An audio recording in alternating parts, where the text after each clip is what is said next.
Isn't that an impressive sound? It's a sound no one has ever heard before. It's the sound of 35,000 nurses. That's the official police department figure. 35,000 nurses who are gathered together in protest. And that has never happened before.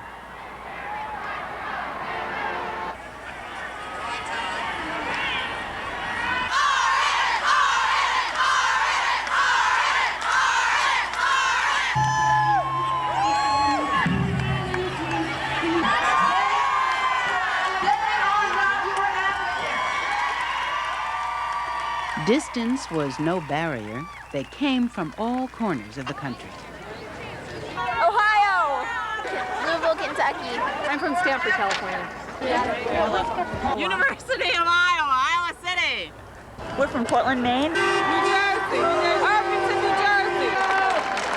That's right. Orlando, Florida. Delaware Valley Medical Center in Pennsylvania.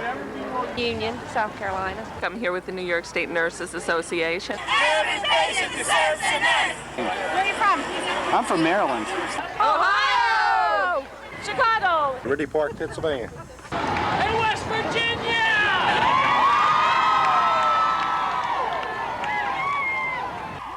What unified these nurses to stage a protest on this huge scale is the vision, energy, and leadership of one staff nurse, Laura Gasparis Vonfrolio of Staten Island, New York. She's publisher of Revolution, the Journal of Nurse Empowerment. It's the only journal for staff nurses. Laura felt that the national professional nursing organizations were not doing enough to counter the massive layoffs of staff nurses. So she conceived of this demonstration and brought together the nursing unions and state nursing organizations who arranged travel and housing for their members. Thank you so much for being here.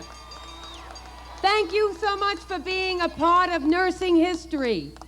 Today, we are taking our first small step together, for we have been quiet too long.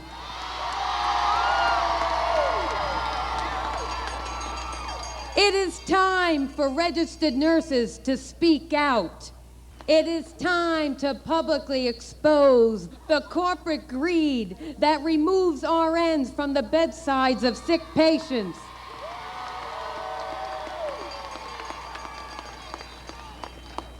It is time to publicly expose those unsafe patient conditions.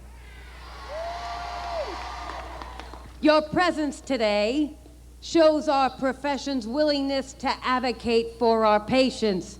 Your presence here today shows our commitment to safe patient care. But in order to advocate for our patients, we're going to need legislation. We're going to need legislation that establishes federal and state mandates for safe nurse-patient ratios. We're going to need legislation that establishes federal and state mandates that will assure patients that they will not be the victims of inadequate nurse-patient ratios. We want Congress to amend the Supreme Court decision of May 1994.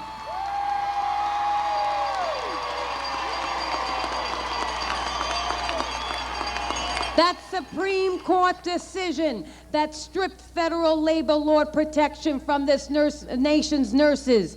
We want legal protection for those nurses who speak out against dangerous conditions in hospitals. We want the Nurse Practice Act to ensure penalties and removal of license from those nursing administrators who attempt to force and coerce registered nurses against their professional judgment to undertake unsafe patient assignments. For it is the nurse, the staff nurse, who is the patient advocate. It is the staff nurse is the only patient advocate and must be protected to do so.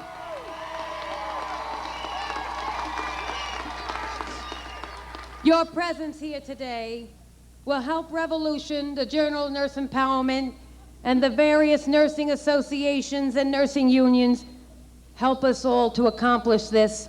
As we march down Pennsylvania Avenue, 200 nurse delegates are now meeting in the Capitol with senators and congresspeople to apprise them of our situation.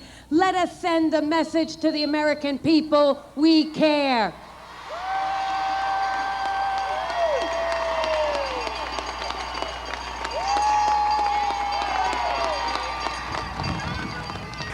There's good news and there's bad news. The good news is we've got a great and wonderful history, and the bad news is we're in for the fight of our lives. But we can win this.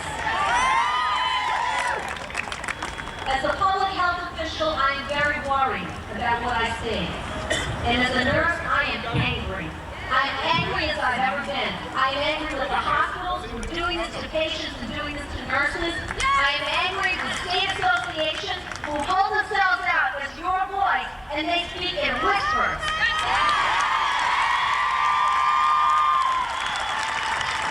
I'm angry with nurses who hold positions and claim to be politically sophisticated and they settle for the crumbs from the political table. That's over. Their perception of political action is getting their pictures taken with elected officials and getting it published in pathetic newsletters, and that's wrong! If your state association is not serving you and your needs, find another way.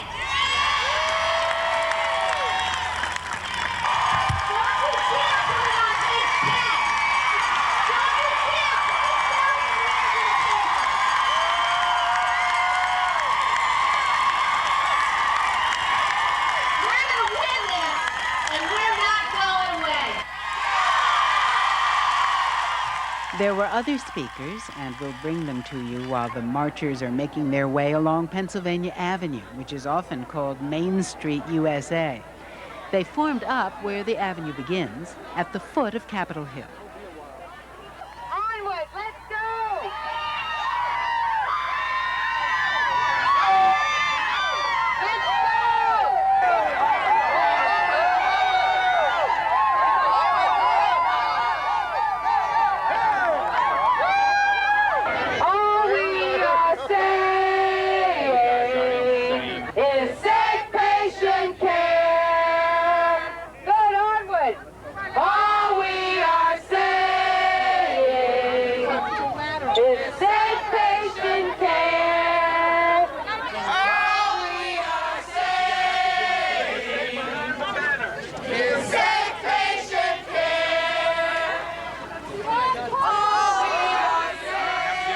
With Laura is her husband, Charles.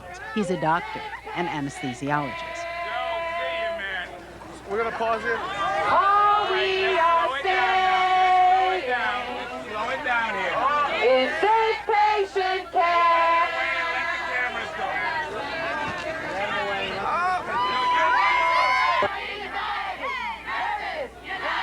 It's time. It is time. It is overtime that nurses have started to come together as professionals and as agitators and as revolutionaries. It is time not just to march in the nation's capital. It is time to march on every state capital. It is time that you say to every politician, and they can be Republican or Democrat, if they are not going to be for you as the major health care giver in America, then they can forget your vote in any primary in November. Nurses united. We cannot be divided. Nurses united. Nurses united. We'll never be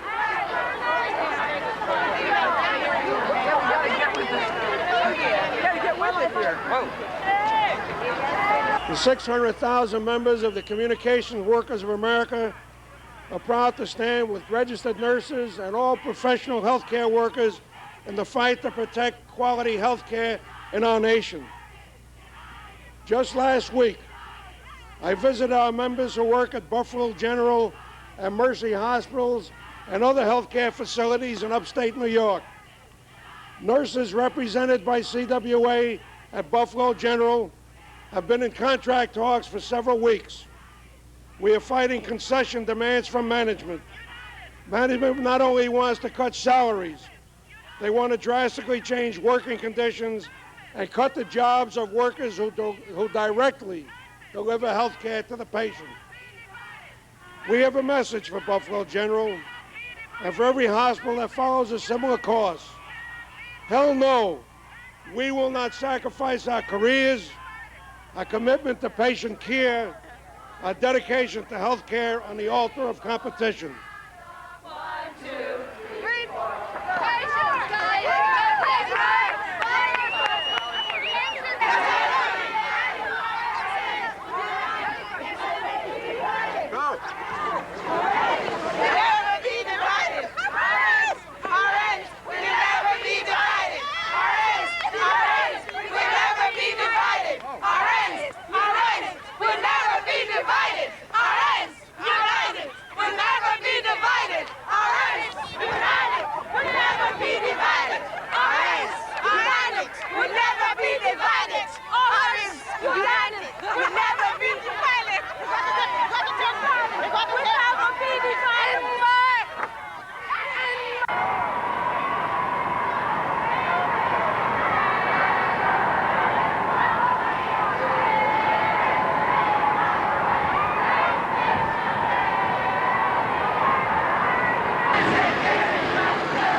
Today, the healthcare industry teeters on moral bankruptcy. We demand real healthcare reform, not an inhumane quest by the healthcare industry to do less and earn more. We demand new training for all healthcare workers to meet the changing patient load. We demand a voice for healthcare workers, the frontline experts in restructuring this industry. We demand preservation of the unique and vital role played by RNs as well as LPNs. And we demand a safe and decent work life for all nurses. What do we want? Quality care! When do we want it? Now! What do we want? Quality care! When do we want it? Now! What do we want? I want to especially thank the state nurses associations that are represented today, more than 25, who have brought in more than 10,000 members for today's march. Thank you all for coming. We nurses today are here to blow the whistle on those in the healthcare industry who prefer profits over people, administrative bonuses over healing. This rally is an impressive first step. We must organize ourselves in every way. Firstly, at our workplace, through unionization. The only way we're going to put a stop to the attacks on our profession if large numbers of nurses are organized. We must get involved with other nursing organizations, other unions, outside of our hospitals. Just like here, our voices are louder if heard together. I view this gathering with a sense of history. And I come here as the United States Senator from the state of Minnesota to thank you, nurses, because you practice what we preach. You provide humane, dignified health care for citizens in the United States of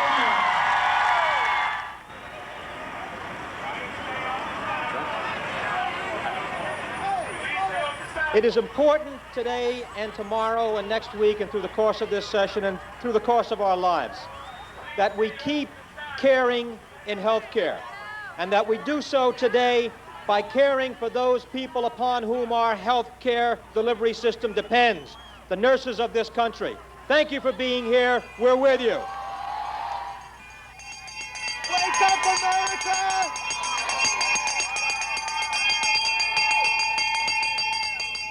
At this point, we feel we have a responsibility to introduce the often overlooked heroes of any march, the foundations without whose contribution and support no parade could take place.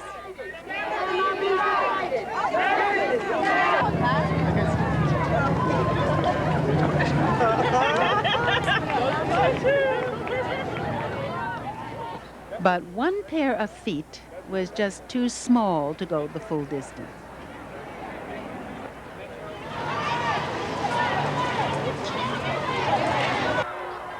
Greetings and a commitment of full support from Physicians for a National Health Program. We understand fully that the assault on the professional standards of nurses is an attack on all of us. Indeed, the same process also is undermining the cherished standards and ethics of the medical profession.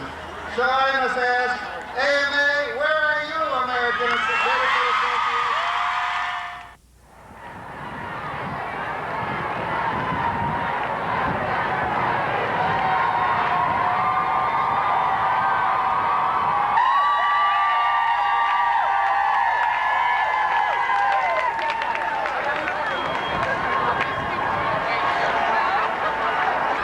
Nurses in 1199, I think that we have come pretty far. We have professional input in terms of staffing and duties. We have job guarantees and no layoff. We have job security protections. We have achieved a lot, and we're saying we ain't going back. But in order to make this movement, we need to get organized. That's why in San Francisco, on August 18, 19, and 20 of this year, the North American Healthcare Network with the California Nurses Association and the Canadian National Federation of Nurses will come together to map our future strategies. Let's get organized. The protesters are now in front of the White House. Washington political observers say that since the president's mother was a nurse, Mr. and Mrs. Clinton might just have invited a delegation of marchers into the executive mansion for a talk. On this day, however, Mrs. Clinton was in the Far East and the president was in Haiti. At the end of this magnificent demonstration of staff-nurse unity and patient advocacy, we asked the nurse who started it all to sum up the day. Sum up the day. I have never in my entire life seen so many nurses so empowered. I speak to 65,000 nurses a year, and all the time they're whining, we're complaining, we feel victimized. And today they walked tall, they held their head up high, and they saw what power there is in numbers.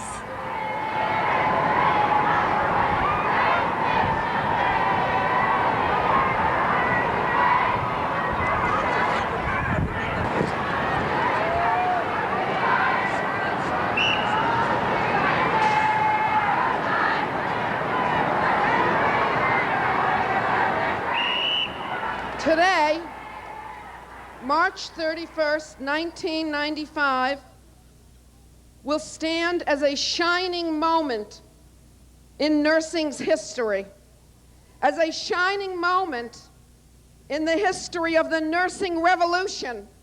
Let the word go out to the American public that we have just begun.